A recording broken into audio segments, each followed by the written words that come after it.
गुरुर्विष्णुः गुरुर्देवो महेश्वरः गुरुः साक्षात् परं ब्रह्म तस्मै श्रीगुरवे नमः।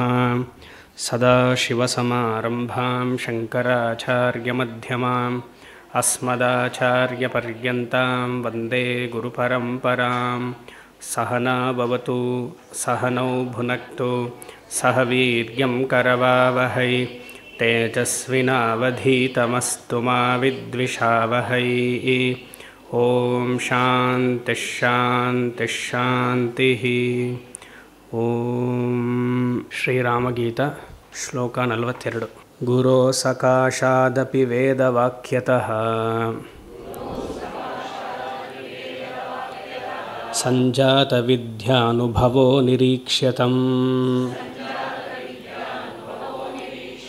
ಸ್ವಾತ್ಮಾನಮಾತ್ಮಸ್ಥ ಉಪಾಧಿವರ್ಜಿತಂ. ಈ ಕಡೆ ದೀರ್ಘ ಬರ್ತಾಯಿದೆ, ಆ ಕಡೆ ದೀರ್ಘ ಬರ್ತಾ ಇಲ್ಲ. ಸ್ವಾತ್ಮಾನಮಾತ್ಮಸ್ಥ ಉಪಾಧಿವರ್ಜಿತಂ. ತ್ಯಜೇ ಸರಿ ಬರಲಿಲ್ಲ, ಪರವಾಗಿಲ್ಲ. ತ್ಯಜೇದಶೇಷಂ ಜಡಮಾತ್ಮಗೋಚರಂ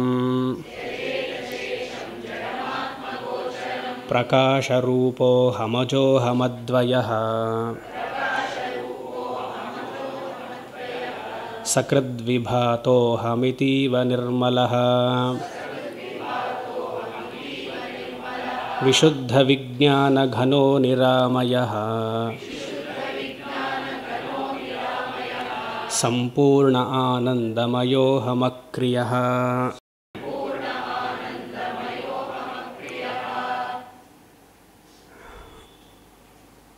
ಬ್ರಹ್ಮವಿದ್ಯೆ ಆಚಾರ್ಯ ಆಗಿರುವಂತಹ ರಾಮಚಂದ್ರಮೂರ್ತಿ ಕರ್ಮಯೋಗ, ಉಪಾಸನ ಯೋಗ ಅದೆಲ್ಲ ತಿಳಿಸಿ ಶ್ರವಣ ಹಾಗೂ ಮನನ, ಸಂಶಯ ರಹಿತವಾದ ಜ್ಞಾನಕ್ಕೆ ಮನನ ಅಂತ ಹೆಸರು. ಸಂಶಯ ಯಾವಾಗ ಬರುತ್ತೆ? ಶ್ರವಣ ಮಾಡ್ತಿದ್ದಾಗ ಬರುತ್ತೆ. ಆ ಪ್ರಶ್ನೆ ಬಂದಾಗಲ್ಲ ಅದನ್ನು ನಿವಾರಣೆ ಮಾಡಿ ಈಗ ನಿಧಿಧ್ಯಾಸನ ಶ್ಲೋಕವನ್ನು ಶುರು ಮಾಡಿದ್ದಾರೆ. 42ನೇ ಶ್ಲೋಕದಿಂದ 51ರವರೆಗೂ ನಿಧಿಧ್ಯಾಸನ ಶ್ಲೋಕಗಳು. ಅದರಲ್ಲಿ 42, 43 ನೋಡಿದ್ವಿ. ನಿಧಿಧ್ಯಾಸನ ಅಂದರೆ ಆತ್ಮಾನುಸಂಧಾನ, ಅದನ್ನು ಹೇಳ್ತಿದ್ದೆ ನೆನ್ನೆ. ಉಪಾಸನೆಗೂ ನಿಧಿಧ್ಯಾಸನಗೂ ಅರ್ಥವನ್ನು ತಿಳಿಬೇಕು. ಉಪಾಸನೆ ದ್ವೈತ ರೀತಿ, ನಿಧಿಧ್ಯಾಸನ ಅದ್ವೈತ ರೀತಿ. ಅದನ್ನು ಕನ್ಫ್ಯೂಷನ್ ಮಾಡ್ಕೊಳ್ಬಾರ್ದು.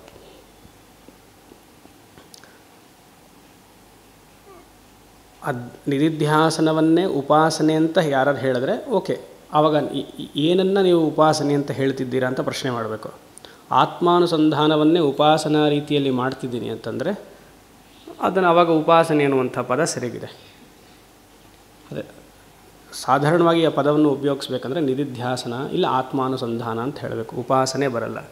ಉಪಾಸನೆಗೆ ಯಾವಾಗಲೂ ಒಂದು ಆಬ್ಜೆಕ್ಟ್ ಇರಬೇಕು, ಅದು ದ್ವೈತವಾಗಿರಬೇಕದು. ಇಲ್ಲಿ ನಿಧಿಧ್ಯಾಸನದಲ್ಲಿ ದ್ವೈತ ಇಲ್ಲ, ಅದ್ವೈತವೇ. ಆ ರೀತಿಯಾಗಿ ನಿಧಿಧ್ಯಾಸನ ಅಂದರೆ ಧ್ಯಾನಕ್ಕೆ ಕೂರಬೇಕು ಅಂದರೆ, ವೇದಾಂತದ ಧ್ಯಾನಕ್ಕೆ ಕೂರಬೇಕು ಅಂದರೆ ಹಲವಾರು ವರ್ಷಗಳ ಕಾಲ ಶ್ರವಣ ಮನನವನ್ನು ಮಾಡಿರಬೇಕು. ನಾನು ಯಾರು ಅನ್ನೋದು ತಿಳಿದಿರಬೇಕು. ಆ ಥರ ತಿಳಿದಾಗಲೇ ಒಂದು ಕಡೆ ಕೂತು ಧ್ಯಾನ ಮಾಡೋಕ್ಕೆ ಸಾಧ್ಯ. ನಮಗೆ ಇವಾಗ ನಾವೆಲ್ಲ ನಾನು ಯಾರೋ ಅಂತ ತಿಳಿದಿದ್ದೀವಿ, ಆದರೆ ಧ್ಯಾನ ಮಾಡ್ತಿದ್ದೀವ? ಏನೋ ತಪ್ಪು ಧ್ಯಾನವನ್ನು ಮಾಡ್ತಿದ್ದೀವಿ. ನಾನು ಇಂಥವನು, ಹೀಗೆ ಹಾಗೆ ಅಂತೆಲ್ಲ ತಪ್ಪಿನ ಧ್ಯಾನ ಅದಲ್ಲ. ಧ್ಯಾನ ಮಾಡಿದ್ರೆ ಮನಸ್ಸಿಗೆ ನೆಮ್ಮದಿ ಸಿಗುತ್ತೆ ಅಂತ ನ್ಯೂಸ್ ಪೇಪರಲ್ಲೆಲ್ಲ ಹಾಕ್ತಾರೆ. ಯೋಗಶಾಸ್ತ್ರದವರು ಹೇಳ್ತಾರೆ. ಆದರೆ ನಾವು ಮಾಡುವಂತಹ ಧ್ಯಾನ ನೆಮ್ಮದಿ ಕೊಡ್ತಿದೆಯಾ? ಇಲ್ಲ. ಇದು ಧ್ಯಾನ ನೆಮ್ಮದಿ ಕೊಡೋದಲ್ಲ, ಆನಂದವನ್ನು ತಂದು ಕೊಡುತ್ತೆ. ಆನಂದವಾಗಿ ನೀನಿದೆಯಾ ಅಂತ ಹೇಳುತ್ತೆ. ಯಾವುದು ವೇದಾಂತದ ಧ್ಯಾನ. ಹಾಗೆ ನಾವೇ ಮಾಡಬೇಕದು. ಯಾರು ಶ್ರವಣ ಮನನ ಮಾಡ್ಕೊಂಡಿದ್ದಾನೋ ಅವನೇ ನಿಧಿಧ್ಯಾಸನಕ್ಕೆ ಕೂರಬೇಕು. ಇಲ್ಲಿ ಪ್ರಾಕ್ಸಿ ಎಲ್ಲ ನೆನ್ನೆ ಹೇಳಿದ ಥರ ಪ್ರಾಕ್ಸಿ ಇಲ್ಲ. ನನಗೋಸ್ಕರ ನೀವು ಧ್ಯಾನ ಮಾಡಿ ಅಂತ ಕೇಳೋಕ್ಕಾಗಲ್ಲ. ನೆಮ್ಮದಿ ಯಾರಿಗೆ ಬೇಕು? ನನಗೆ ಬೇಕು. ಹೊಟ್ಟೆ ಹಸಿವಾದಾಗ ಊಟ ಯಾರು ಮಾಡಬೇಕು? ನಾನು ಮಾಡಬೇಕು. ಎಷ್ಟೇ ಚೆನ್ನಾಗಿ ಅಡುಗೆ ಮಾಡಿದ್ರು ಮನೆಯವರೋ ತಾಯಿನೋ ಅಪ್ಪನೋ ಯಾರೇ ಮಾಡಿಕೊಟ್ರು ಹಸಿವು ನನಗೆ ತಾನೆ. ಆರೋಗ್ಯ ಕೆಟ್ಟಾಗ ಮಾತ್ರ ಯಾರು ತಗೊಳ್ಬೇಕು? ಎಲ್ಲ ಪ್ರಾಕ್ಸಿ ಆಗೋದೇ ಇಲ್ಲ. ಕರ್ಮಕಾಂಡದಲ್ಲಿ ಮಾತ್ರ ಆಗತ್ತೆ. ಆರೋಗ್ಯ ಸರಿ ಇಲ್ಲ, ಅವ್ರ ಹೆಸರಲ್ಲಿ ಜಪ ಮಾಡಿ ಧ್ಯಾನ ಇದು ಹವನಾದಿಗಳನ್ನು ಮಾಡಿ ಮೋಕ್ಷ ಯಾರಿಗೆ ಬೇಕು? ನನಗೆ ಬೇಕು. ಮೋಕ್ಷ ಅಂದ್ರೇನು? ಆನಂದ. ಅದು ಯಾರು ಗಳಿಸ್ಬೇಕು? ನಾನು. ಇನ್ನೊಬ್ರು ಗಳಿಸೋಕ್ಕಾಗಲ್ಲ ನನಗೋಸ್ಕರ. ಇನ್ನೊಬ್ಬರು ತೊಂದರೆ ಕೊಡ್ತಿದ್ದು ದೂರ ಇದ್ದರೆ ಮೋಕ್ಷ. ಅದು ಇಂಗ್ಲೀಷಲ್ಲಿ ಒಂದು ಹೇಳ್ತಾರಲ್ಲ, ಅದು ಒಂದು ಫ್ರೇಸ್ ಇದೆಯಲ್ಲ, whenever they come some people give happiness when they come, some people give happiness when they go. ಹಾಗೆಂತ ಒಂದು ಫ್ರೇಸ್ ಇದೆ ಇಂಗ್ಲೀಷಲ್ಲಿ. ಅದೇನೋ ಆ ಥರ ಏನೋ ಇದೆ. ಸೊ ಹಾಗಲ್ಲ, ನೆಮ್ಮದಿಯಾಗಿರಬೇಕು. ಅದಕ್ಕೆ ವೇದಾಂತದ ನಿಧಿಧ್ಯಾಸ ತಿಳಿದಿರಬೇಕು. ವಿದ್ಯಾನುಭವ ಅಂತ ಒಂದು ಪದ ಇತ್ತು 42ನೇ ಶ್ಲೋಕದಲ್ಲಿ. ವಿದ್ಯಾನುಭವ, ಸಂಜಾತ ವಿದ್ಯಾನುಭವ, ಅದು ಸಾಧಕನ ಹೆಸರು ಅಂತ ಹೇಳಿದೆ. ಮತ್ತು ಎಲ್ಲ ಈ ಕಾರ್ಯಪ್ರಪಂಚವನ್ನೆಲ್ಲ ಭೌತಿಕವಾಗಿ ಇಂಟೆಲೆಕ್ಚುಲಿ ರಿಮೂವ್ ಮಾಡ್ತಾ ಹೋಗಬೇಕು. ಎಲ್ಲ ಜಡವನ್ನೆಲ್ಲ ರಿಮೂವ್ ಮಾಡ್ತಾ ಹೋಗಬೇಕು. ಆಗ ಇರುವಂತಹ ಸ್ವರೂಪ ಮಾತ್ರ ನನ್ನದು ಅಂತ 42ನೇ ಶ್ಲೋಕದಲ್ಲಿ ನೋಡಿದ್ವಿ. 43ನೇ ಶ್ಲೋಕದಲ್ಲಿ ನನ್ನ ಸ್ವರೂಪದ ಲಕ್ಷಣವನ್ನು ಇತ್ತು. ಅಹಂ ಪ್ರಕಾಶರೂಪ, ಅಹಂ ಅಜಃ ಅದ್ವಯ ಸಕೃದ್ವಿಭಾತಃ ಅತೀವ ನಿರ್ಮಲ. ಇದು ತುಂಬ ಅವಶ್ಯಕತೆ. ಪ್ರಕಾಶರೂಪವನ್ನು ಹೇಗೋ ಒಪ್ಕೊಳ್ತೀರಿ, ಯಾಕಂದರೆ ಅರಿವು ಸ್ವರೂಪ ಇರೋದರಿಂದ ಒಪ್ಕೊಳ್ತೀರಿ. ಅಜಃ ಅನ್ನೋದು ಒಪ್ಕೊಳ್ಳೋದು ಕಷ್ಟ.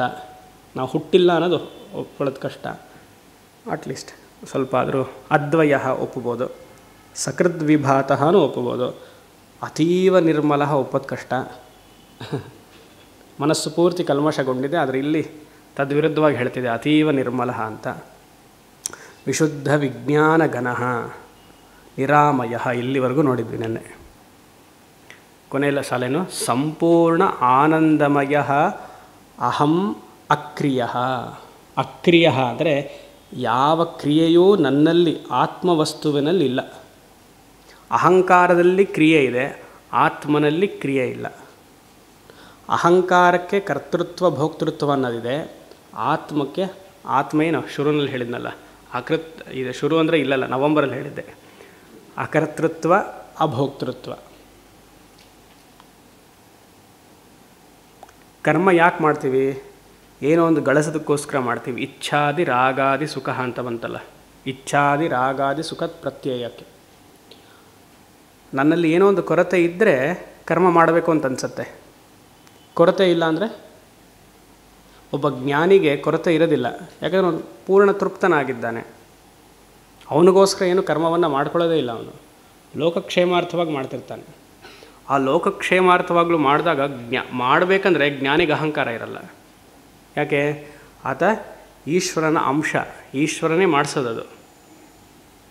ಲೋಕ ಸಂಗ್ರಹ ಅಂದರೆ ಅವನ ಪ್ರಾರಬ್ಧ ಅಲ್ಲ, ಸಮಷ್ಟಿ ಪ್ರಾರಬ್ಧ. ಎಲ್ಲರ ಪ್ರಾರಬ್ಧದ ಇಚ್ಛೆಯ ಪೂರಕವಾಗಿ ಕರ್ಮ ನಡೆಯುತ್ತೆ. ಶಂಕರರು ಇಷ್ಟಪಟ್ಟು ಮಠ ಸ್ಥಾಪನೆ ಮಾಡಲಿಲ್ಲ. ಅವೈದಿಕದ ಹಿನ್ನೆಲೆಯಲ್ಲಿ ಸುಮಾರು ಕೆಲಸ ನಡೀತಾ ಇತ್ತು. ಧರ್ಮ ಸ್ಥಾಪನೆಗೋಸ್ಕರ ಮಠವನ್ನು ಸ್ಥಾಪನೆ ಮಾಡಿದ್ರು. ಆ ಧರ್ಮ ಸ್ಥಾಪನೆ ಆಗಬೇಕಂದ್ರೆ ಎಲ್ಲರ ಮನಸ್ಸಿನಲ್ಲೂ ಆ ಚಿಂತೆ ಇತ್ತಲ್ಲ, ಪ್ರಾರ್ಥನೆ ಮಾಡಿಕೊಂಡ್ರಲ್ಲ. ಆ ಕಮಲಜ ದೈತಾಷ್ಟಕದಲ್ಲಿ ನಾವು ಹೇಳಲ್ವ, ಕಲ್ಯಾದೌ ಪಾರ್ವತೀಶ ಪ್ರವರ ಸುರಗಣ ಪ್ರಾರ್ಥಿತ ಶ್ರೌತವರ್ಥಮ ಪ್ರಾಬಲ್ಯಂ ನೇತುಕಾಮೋ ಯದಿವರ ವಪುಷ ಆಗತ್ಯಯಾಂ ಶೃಂಗಶೈಲೆ. ಕಲ್ಯಾದೌ ಕಲಿಯುಗದಲ್ಲಿ ಪಾರ್ವತೀಶ, ಪಾರ್ವತೀಶ ಅಂದರೆ ಈಶ್ವರ. ಕಲ್ಯಾದೌ ಪಾರ್ವತೀಶ ಪ್ರವರ ಸುರಗಣ, ಎಲ್ಲ ದೇವತೆಗಳು ಋಷಿಗಳೆಲ್ಲ ಹೋಗಿ ಈಶ್ವರನ ಹತ್ರ ಪ್ರಾರ್ಥನೆ ಮಾಡಿದ್ರು. ಈ ಥರ ಅಧರ್ಮ ತಾಂಡವವಾಡ್ತಿದೆ, ಬುದ್ಧ ಬಂದು ತುಂಬ ತೊಂದರೆ ಕೊಡ್ತಿದ್ದಾನೆ, ಅಂದರೆ ಬೌದ್ಧ ತೊಂದರೆ ಕೊಡ್ತಿದ್ದಾನೆ, ಧರ್ಮ ಸ್ಥಾಪನೆ ಆಗಬೇಕಾಗಿದೆ. ಕಲ್ಯಾದೌ ಪಾರ್ವತೀಶ ಪ್ರವರ ಸುರಗಣ ಪ್ರಾರ್ಥಿತ ಶ್ರೌತವರ್ಥಮ. ಶ್ರುತಿ ಪ್ರೋಕ್ತವಾದ ವೈದಿಕ ಕರ್ಮವನ್ನು ಮಾಡೋಕ್ಕೆ ಆಗ್ತಿಲ್ಲ. ಪ್ರಾಬಲ್ಯಂ ನೇತುಕಾಮಃ ಯತಿವರ ವಪುಷ, ಎಲ್ಲರ ಕಾಮ, ಯಾರ ಕಾಮ? ದೇವತೆಗಳ ಋಷಿಗಳ ಕಾಮ. ಅದಕ್ಕೆ ರಾಮಕೃಷ್ಣ ಪರಮಹಂಸರು ರೈಪಿಗೋ ಅಂತ ಹೇಳ್ತಾರೆ. ಸಾತ್ವಿಕವಾದ ಕಾಮ ಇರಬೇಕು, ಯಾಕಂದರೆ ಇನ್ನೊಬ್ರಿಗೆ ಸಹಾಯ ಆಗತ್ತೆ. ಪ್ರಾಬಲ್ಯಂ ನೇತುಕಾಮೋ ಯತಿವರ ವಪುಷ. ಆ ಯತಿ ವರ ವಪುಷ, ವಪು ಅಂದರೆ ಶರೀರ. ಸಾಂಬ ಸದಾಶಿವನು ಈಶ್ವರನು ಶಂಕರಾಚಾರ್ಯ ರೂಪದಲ್ಲಿ ಆಗತ್ಯಯಾಂ ಶೃಂಗಶೈಲೆ, ಶೃಂಗೇರಿಗೆ ಬಂದ. ಅಲ್ಲಿ ಸ್ಥಾಪನೆ ಎಷ್ಟು ಚೆನ್ನಾಗಿದೆ ನೋಡಿ. ಸಚ್ಚಿದಾನಂದ ಶಿವಾಭಿನವ ನರಸಿಂಹ ಭಾರತಿ ಮಹಾಸ್ವಾಮಿಗಳು ಬರೆದರು. ಅಲ್ಲಿ ಬಂದು ಸುಮ್ಮನೆ ಇರಲಿಲ್ಲ ಅವರು. ಸಂಸ್ಥಾಪ್ಯಾಂ ಪ್ರಚಕ್ರೆ ಬಹುವಿಧ ನುತಿಭಿ ಸ್ವಾತ್ವಮಿನ್ ವರ್ಧಚೂಡ ವಿದ್ಯಾಂ ಶುದ್ಧಾಂಶ ಬುದ್ಧಿಂ ಹೇ ಕಮಲಜದೈತೆ ಸತ್ವರಂ ದೇಹಿ ಮಹ್ಯಂ. ಒಳ್ಳೆ ಮನಸ್ಸನ್ನು ಒಳ್ಳೆ ಬುದ್ಧಿಯನ್ನು ತಕ್ಷಣವೇ ಕೊಡು. ನಿನ್ನ ಶ್ರೀಚಕ್ರ ಅರ್ಚನೆಯನ್ನು ಮಾಡಿದ್ದೀನಿ, ಆದಷ್ಟು ಬೇಗ ಮನಸ್ಸು ಶುದ್ಧಿ ಆಗಬೇಕು. ಯಾತಕ್ಕೋಸ್ಕರ? ವೇದಾಂತ ಚಿಂತನೆ ಅರ್ಥವಾಗಬೇಕು ಅಂತ 8ನೇ ಶ್ಲೋಕದಲ್ಲಿ ಹೇಳ್ತಾರೆ. ಆ ರೀತಿಯಾಗಿ ಸಮಷ್ಟಿ ಪ್ರಾರಬ್ಧದಲ್ಲಿ ಕರ್ಮ ಇದ್ದಾಗ ಅದು ಒಳ್ಳೆಯದು, ಅದು ಎಲ್ಲರಿಗೂ ಸಹಾಯ ಮಾಡುತ್ತೆ. ನಮ್ಮ ಯಾಕೆ ಹೇಳಕ್ಕೆ ಬಂದು ಆತ್ಮನಲ್ಲಿ ಕರ್ತೃತ್ವ ಭೋಕ್ತೃತ್ವ ಇಲ್ಲ, ನಮಗೆಲ್ಲ ಆ ಕರ್ತೃತ್ವ ಭೋಕ್ತೃತ್ವ ಇದೆ. ಯಾಕಂದರೆ ತೃಪ್ತಿ ಇಲ್ಲ, ನಮಗೆ ಇನ್ನೂ ಗಳಿಸ್ಬೇಕು ಅನ್ನುವಂಥ ಆಸೆ ಇದೆ. ಅದಕ್ಕೆ ಸ್ವಲ್ಪ ಫುಲ್ ಸ್ಟಾಪ್ ಹಾಕಬೇಕು. ತೃಪ್ತಿ ಅಂದರೆ ಏನೋ ಕಂಟೆಂಟ್ಮೆಂಟ್ ಬರಬೇಕು. ಯಾವಾಗ ಬರುತ್ತೆ? ಇಂದ್ರಿಯಗಳು ಕ್ಷೀಣಿಸ್ತು ಹೋದಾಗ ಬರುತ್ತೆ ಸ್ವಾಮೀಜಿ. 65-80 75-80 ಆದಾಗ ಬರುತ್ತೆ. ಇಲ್ಲ ಚಿಕ್ಕ ವಯಸ್ಸಲ್ಲೇ ಕಣ್ಣೋ ಕಿವಿನೋ ಏನೋ ಹೋಗಿದರೆ ಬರುತ್ತೆ. ಹಾಗಾಗಬಾರ್ದು. ಧಾತುಸು ಕ್ಷೀಯಮಾಣೇಶು ಅಂತೊಂದು ಸುಭಾಷಿತವೇ ಇದೆ. ಇಂದ್ರಿಯಗಳು ಸಂತೃಪ್ತವೇನು ಪುಷ್ಟಿಯಲ್ಲಿದ್ದಾಗಲೇ ಇಂದ್ರಿಯ ನಿಗ್ರಹ ಮಾಡೋದು ಕಲಿಬೇಕು. 65-70 ಆದಮೇಲೆ ಕಾಣಿಸಲ್ಲ, ಕ್ಯಾಟ್ರಾಕ್ಟ್ ಬಂದ್ಬಿಟ್ಟಿದೆ, ಆಗ ನಾನು ಏನೂ ನೋಡಲ್ಲ ಅಂದರೆ ಕಾಣಿಸ್ತಾನೆ ಇಲ್ಲ, ನೋಡೋದಂಥದ್ದು ಅಲ್ವಾ? 45 ಆ ಕುದಿಯುವಂಥ ರಕ್ತ ರಜೋಗುಣ ಇದ್ದಾಗ ಆ ರಜೋಗುಣದಿಂದ ಮನಸ್ಸನ್ನು ಕಟ್ಟಿ ಹಿಡಿದು ಒಳಗಡೆ ನಿಲ್ಲಿಸಬೇಕು. ಅದು ಯೋಗ. ನೀಲಕಂಠ ದೀಕ್ಷಿತರು ಒಂದು ಕಡೆ ಹೇಳ್ತಾರೆ, ವೈರಾಗ್ಯವನ್ನು ಎಲ್ಲದರಲ್ಲಿಯೂ ಎಲ್ಲ ಕಡೆಯೂ ಸದಾ ಇರಬೇಕು ಅಂತ. ನಮಗೆ ವೈರಾಗ್ಯ ಇವಾಗ ಹೇಗಿದೆ? ನಮಗೆ ಇಷ್ಟ ಇಲ್ಲದಿರೋ ಜಾಗದಲ್ಲಿ ವೈರಾಗ್ಯ ಇದೆ, ಇಷ್ಟ ಇಲ್ಲದಿರೋ ವ್ಯಕ್ತಿಯಲ್ಲಿದೆ, ಎಲ್ಲದರಲ್ಲಿಯೂ ಇರಬೇಕು ಅಂತ. ನಮ್ಮ ವೈರಾಗ್ಯ ಎಲ್ಲ ಒಂಥರ ಕಂಡೀಷ್ನಲ್ ವೈರಾಗ್ಯ. ಇವರು ಬೇಡ ಅದಕ್ಕೆ ಇವ್ರ ಮೇಲೆ ವೈರಾಗ್ಯ, ಈ ಊಟ ಸರಿಯಿಲ್ಲ ಇದ್ರ ಮೇಲೆ ವೈರಾಗ್ಯ, ಈ ಜಾಗ ಸರಿಯಿಲ್ಲ ಇಲ್ಲಿ ಹೋಗಲ್ಲ, ಅದು ವೈರಾಗ್ಯ ಅಲ್ಲ. ಎಲ್ಲದರಲ್ಲಿಯೂ ವೈರಾಗ್ಯ ಬರಬೇಕು. ಸಂಪೂರ್ಣವಾಗಿ ಆತ್ಮತೃಪ್ತನಾಗಿದ್ದವನಿಗೆ ಅವನ ಆ ಥರ ಡಿಫ್ರೆನ್ಷಿಯೇಟೇ ಮಾಡೋದಿಲ್ಲ. ಸೊ ಹಾಗೆ ಇಲ್ಲಿ ಅಕ್ರಿಯ, ಯಾವ ಕ್ರಿಯೆಯೂ ಅವನಲ್ಲಿಲ್ಲ. ಕ್ರಿಯೆ ಇತ್ತು ಅಂತಂದರೆ ಭಕ್ತನ ಮನಸ್ಸಿನಲ್ಲಿ ಒಬ್ಬ ಜ್ಞಾನಿ ಕ್ರಿಯೆ ಮಾಡ್ತಿದ್ದಾನೆ ಅಂತ ಅನಿಸುತ್ತೆ, ಆದರೆ ಅವನ ದೃಷ್ಟಿಯಲ್ಲಿ ಕ್ರಿಯೆ ಇರಲ್ಲ. ರಮಣ ಮಹರ್ಷಿಗೂ ಪ್ರತಿನಿತ್ಯ ಅವರು ಗಿರಿವಲಂ ಮಾಡ್ತಾಯಿದ್ರು. 2 ಹೊತ್ತು ಮಾಡೋರು. ರಮಣ ಮಹರ್ಷಿಗೆ ಏನು ಅವಶ್ಯಕತೆ ಇತ್ತು? ಒಂದು 14 ಕಿಲೋಮೀಟ್ರ್ ಸುತ್ತೋರು, ಇನ್ನೊಂದು ಬೆಟ್ಟವನ್ನು ಹತ್ತೋರು. ಮಧ್ಯಾಹ್ನ ಮಠ ಏಪ್ರಿಲ್ ಮೇ ಚೈತ್ರ ಮಾಸ ವೈಶಾಖ ಮಾಸದಲ್ಲಿ ಹತ್ತೋರು, ಬರೀ ಕಾಲಲ್ಲಿ ಸುಡತ್ತೆ. ಇದು ಇಲ್ಲೇ ಹೇಳಿದೆ ಕಳೆದ ಸರಿ, ಸೂರ್ಯೋಹೋಮ ಅಂತ ಹೇಳ್ಕೊಂಡು ಬಾ ಅಂತ ಅಲ್ವಾ? ಇಲ್ಲೇ ಹೇಳಿದ್ದೇನೋ ನವಂಬರಲ್ಲಿ, ಜ್ಞಾಪಕ ಇದ್ದರೆ. ಭಕ್ತ ಕರೆದ, ರಮಣ ಮಹರ್ಷಿಗಳು ಕರೆದ್ರು, ಬಾ ನನ್ನ ಜೊತೆಗೆ ಹೋಗೋಣ ಹಾಗೆ ಅಂತ. ಇಲ್ಲಿಗೆ ಗಿರಿವಲಂ ಮಾಡೋಣ ಅಂತ. ಗಿರಿವಲಂ ಅಂದರೆ ಬೆಟ್ಟ ಸುತ್ತೋದು 14 ಕಿಲೋಮೀಟ್ರ್. ಈ ಬಿಸಿಲಲ್ಲಿ ಹೋಗೋದಾ? ಯಾಕೆ ಏನಂತೆ, ನಾ ಹೋಗ್ತಿದ್ದೀನಲ್ಲ, ನೀವು ಹೋಗ್ತೀರಾ ಸ್ವಾಮಿ, ನಮಗಾಗತ್ತಾ?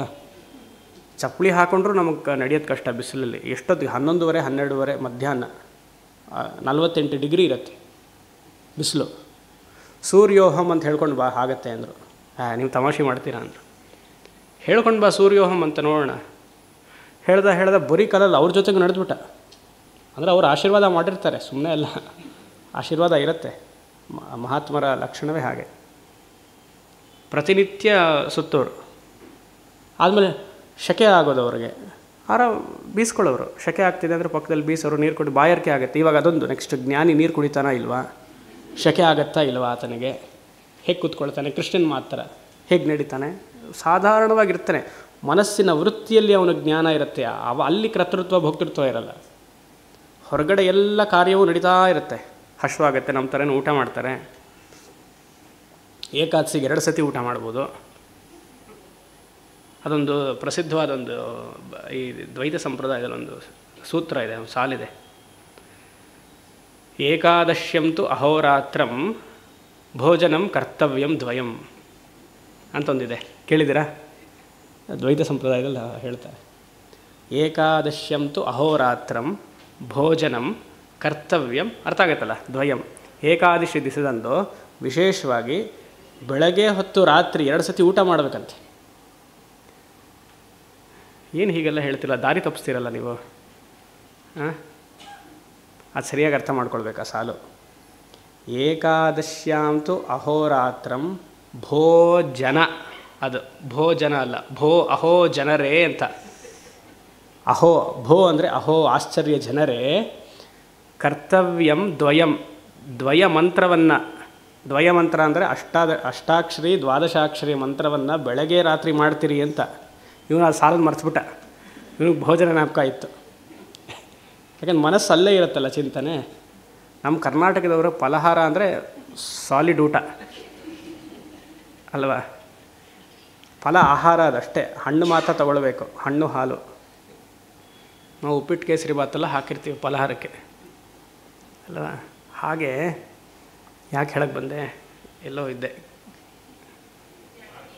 ಹಾಂ, ಜ್ಞಾನಿಗೂ ಸಾಧಾರಣವಾಗಿರ್ತಾರೆ. ಅವರು ಮನಸ್ಸಿನ ವೃತ್ತಿಯಲ್ಲಿ ಕರ್ತೃತ್ವ ಭೋಕ್ತೃತ್ವ ಎಲ್ಲ ನೋಡೋ ದೃಷ್ಟಿಯಲ್ಲಿರುತ್ತೆ. ಅವ್ರಿಗೆ ಹಶ್ವಾಗತ ಮಾಡ್ತಾರೆ, ಅದರಿಂದ ಅವು ಮಾಡಬಾರ್ದು. ಪಾಪ ಶರೀರ ಬಿದ್ದು ಹೋಗುತ್ತೆ, ಮಹಾತ್ಮರಿಗೆ ಶರೀರ ಬಿದ್ದು ಹೋಗುತ್ತೆ ಅಷ್ಟೇ. ಮಹಾತ್ಮರ ಶರೀರ ಕಳ್ಕೊಂಡ್ರೆ ಯಾರಿಗೆ ಲಾಸು?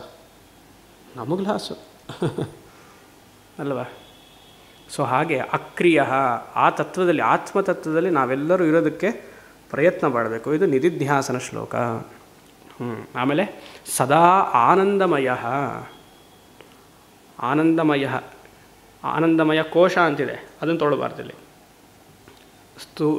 ಅನ್ನಮಯ, ಪ್ರಾಣಮಯ, ಮನೋಮಯ, ವಿಜ್ಞಾನಮಯ, ಆನಂದಮಯ ಕೋಶ ಅದೆಲ್ಲ ಇಲ್ಲಿ ಹೇಳ್ತಿರೋದು. ಆನಂದಮಯ ಕೋಶ ಅಜ್ಞಾನ, ಕಾರಣ ಶರೀರ ಅದು. ಸದಾ ಅಹಂ ಕಾರಣ ಶರೀರೋಸ್ಮಿ ಅಂತ ಹೇಳ್ತಿಲ್ಲ, ಯಾಕಂದರೆ ಅದು ಜಡ, ತಿಳಿಬೇಕು. ಇಲ್ಲಿ ಆನಂದ ಅಂದರೆ ಆನಂದ ಸ್ವರೂಪ ಅಂತ. ಸಂಪೂರ್ಣ ಆನಂದಮಯ, ನನಗೆ ಜೀವನದಲ್ಲಿ ಯಾವುದು ಲ್ಯಾಕಿಂಗೇ ಇಲ್ಲ, ಸಂತೃಪ್ತನಾಗಿದ್ದೀನಿ. ನನಗೆ ಲ್ಯಾಕಿಂಗ್ ಇದೆಯಾ? ಸಂಸಾರ, ಸಂತೃಪ್ತವಾಗಿರಬೇಕು. ಇದೆಲ್ಲ 43ನೇ ಶ್ಲೋಕ ನೆನ್ನೆ ಹೇಳಿದೆ, ಕಂಠಸ್ಥ ಮಾಡ್ಕೊಳ್ಳಿ ಅಂತ. ನಿಧಿಧ್ಯಾಸನವನ್ನು ಮಾಡುವಂತಹ ಪದ್ಧತಿ ಇವತ್ತೋ ನಾಳೆನೋ 10 ವರ್ಷ ಆದಮೇಲೋ ಮುಂದಿನ ಜನ್ಮಕ್ಕೋ ಬಂದರೆ ಈ ಶ್ಲೋಕವನ್ನು ಕಂಠಸ್ಥ ಮಾಡಿ ಇಟ್ಕೊಂಡಿದ್ರೆ ಈಸಿ. ಸರಿ, 44. ಸದೈವ ಮುಕ್ತೋಹಮಚಿಂತ್ಯ ಶಕ್ತಿಮಾನ್ ಅತೀಂದ್ರಿಯ ಜ್ಞಾನಮವಿಕ್ರಿಯಾತ್ಮಕಃ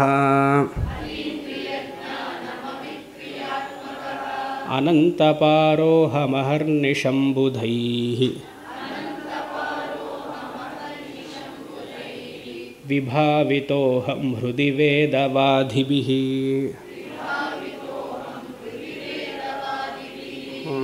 ಅಲ್ಲಿ ಧ್ಯಾನಸ್ಥನ ಕೂತಿದ್ದಾಗ ಏನು ಹೇಳ್ತಾನಂತೆ, ಅಹಂ ಸದಾ ಏವ ಮುಕ್ತಃ. ಮೇನ್ ಸೆಂಟೆನ್ಸ್ ಅದೇ, ಅಹಂ ಸದಾ ಏವ ಮುಕ್ತಃ. ಅಹಂ ಸೇರಿಸ್ಕೊಳ್ಬೇಕು, ಇದೆಯಲ್ಲ ಅಲ್ಲೇ ಮುಕ್ತೋಹಂ ಅಂತಿದೆ.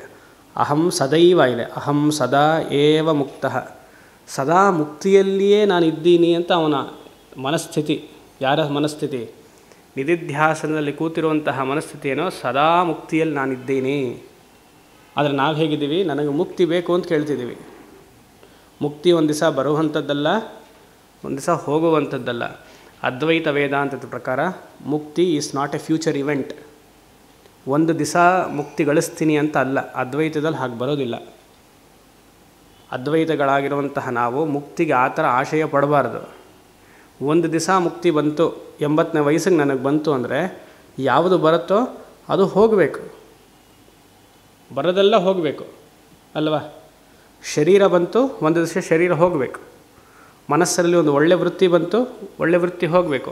ಹಾಗೆ ಮುಕ್ತಿ ಬಂತು ಅಂತಂದರೆ ಮುಕ್ತಿ ಹೋಗುತ್ತೆ. ಮುಕ್ತಿ ಹೋಯಿತು ಅಂದರೆ ಏನು? ಪುನರ್ಜನ್ಮ ಸಿಕ್ತು ಅಂತ ಅರ್ಥ. ಪುನರ್ಜನ್ಮ ಸಿಕ್ಕಿದ್ರೆ ಮತ್ತೆ ಸಾಯಬೇಕು ಅಂತ ಅರ್ಥ.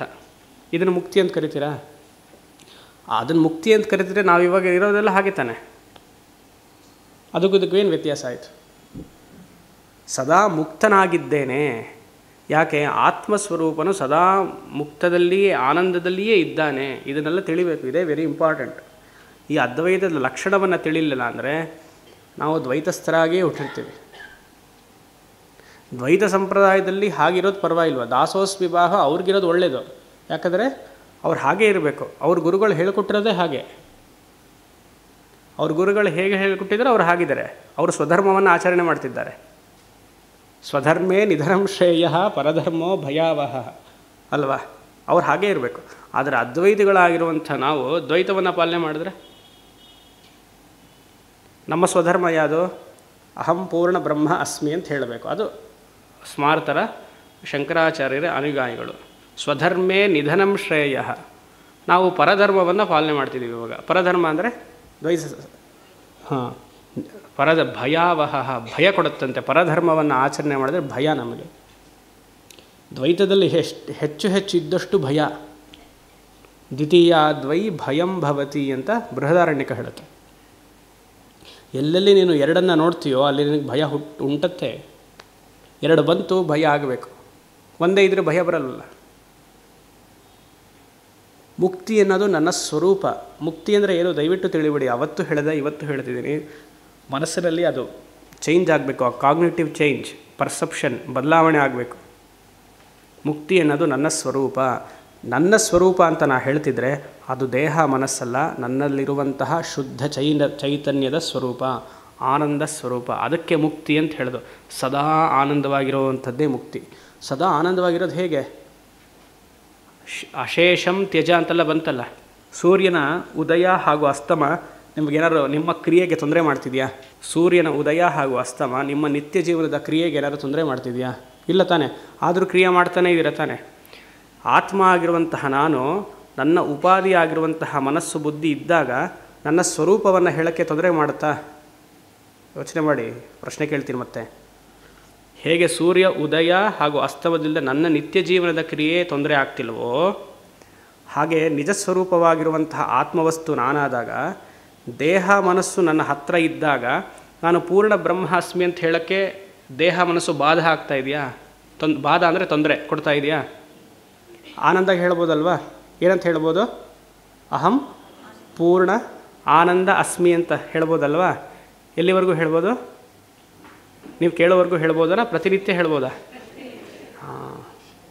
ಹೇಳಬೇಕು. ಆ ಉದಾಹರಣೆಯಲ್ಲಿ ಒಪ್ತೀವಿ ನಾವು. ಅಲ್ಲಿ ಏನು ತೊಂದರೆ ಮಾಡ್ತಿಲ್ಲ ಅಂತ ಒಪ್ತೀವಿ. ಇಲ್ಲೂ ಹಾಗೇನೆ.